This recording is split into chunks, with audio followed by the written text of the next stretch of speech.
Welcome back to the channel. Jeremiah here, also known as Mopar Man 1978. Going to show you what I've gotten done so far on the Valiant. Got quite a bit done. Show you. As you can see, you got the air cleaner and the carb all installed. Until I can get the fuel line, how I decide to run the fuel line, I'll put a vinyl vacuum plug on that.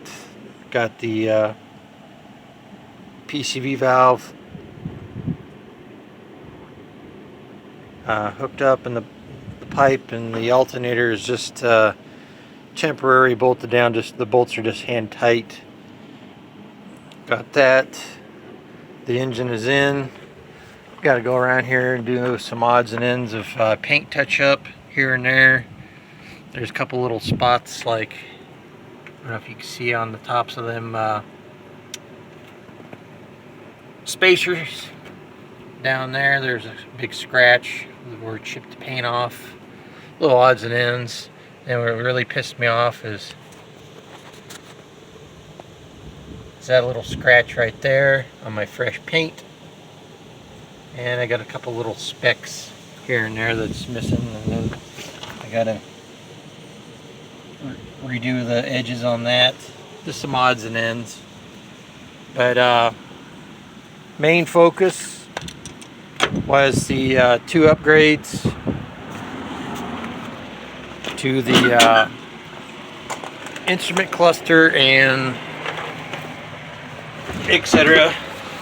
As you can see, I got the instrument cluster back in. The lens is all polished up. New decals for the speedometer and the gauges, and I repainted the gauges.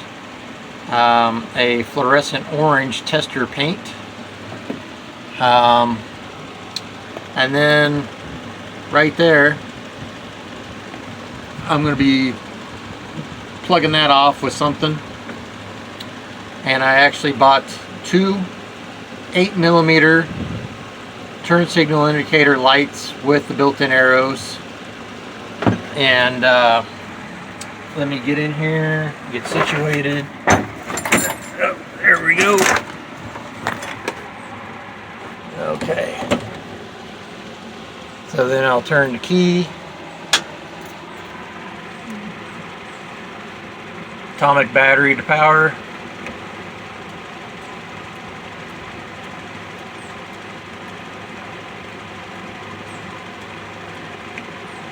And all I did was I located the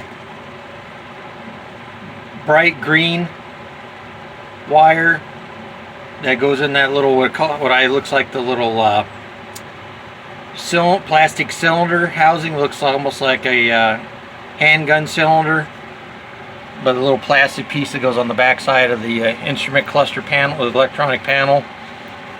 These, you have to push them in from sideways and pull them back to lock them into place. So anyway, I cut these off. I saved these in case something was there to go wrong. I could just hook it back up, or just maybe get another pair of these. These are only like, oh gosh, I don't know, where $5 to $8 a piece. They had different colors, but I want to stay with factory colors, so green. We won't be using the dummy oil light anymore. I took the bulbs out of all that. I left the high beam indicator in. Anyway, here's the other. We don't smoke cigarettes or anything else, and we wanted to keep the interior, try to be as factory as possible. So what I did was gutted the ashtray and put in a aftermarket oil pressure gauge that lights up when you turn the headlights on.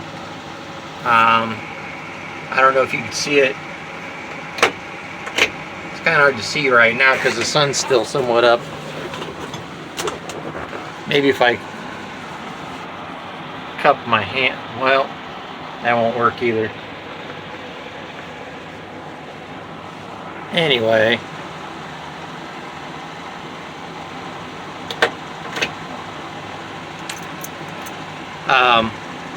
so anyway, yeah, it lights up.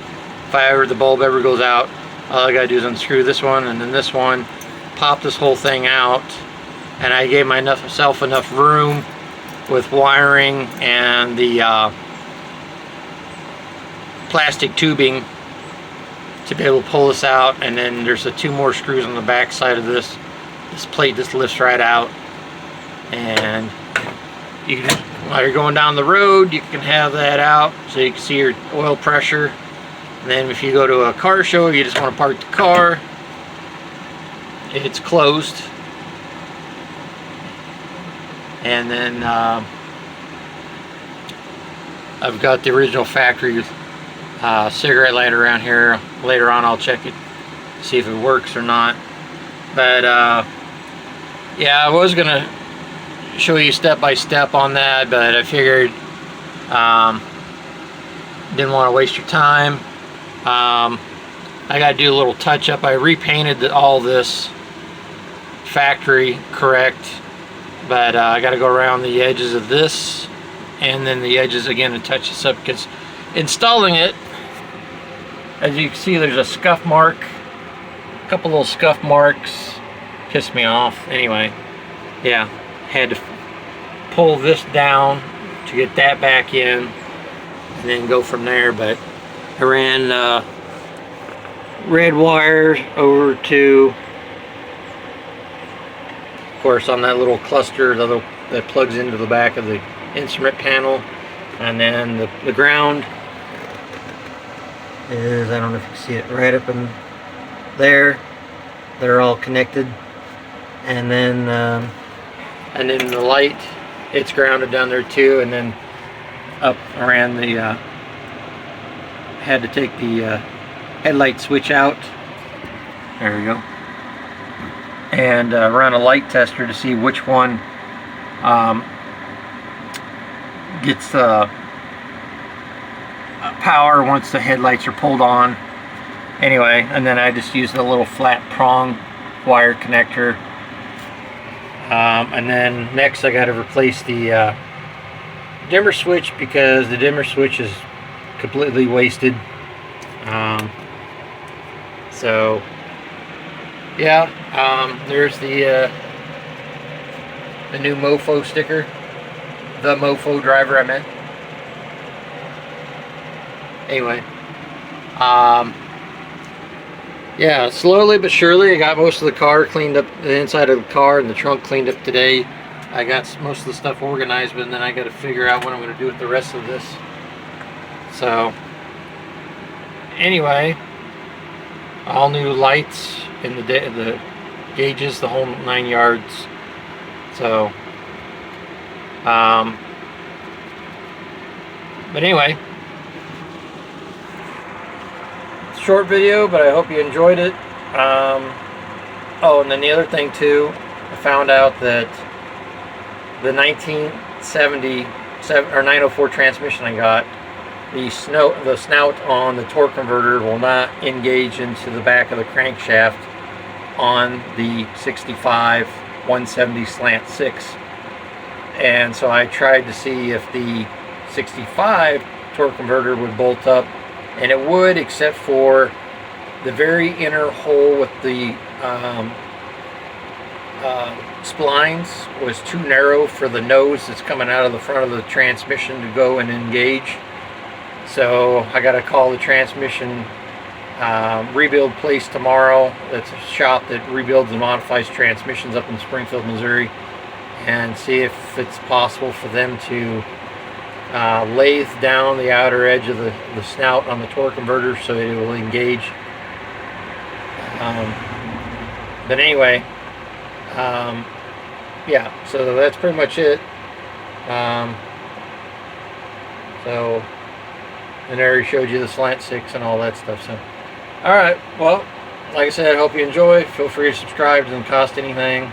Post a comment, and Catch you next time.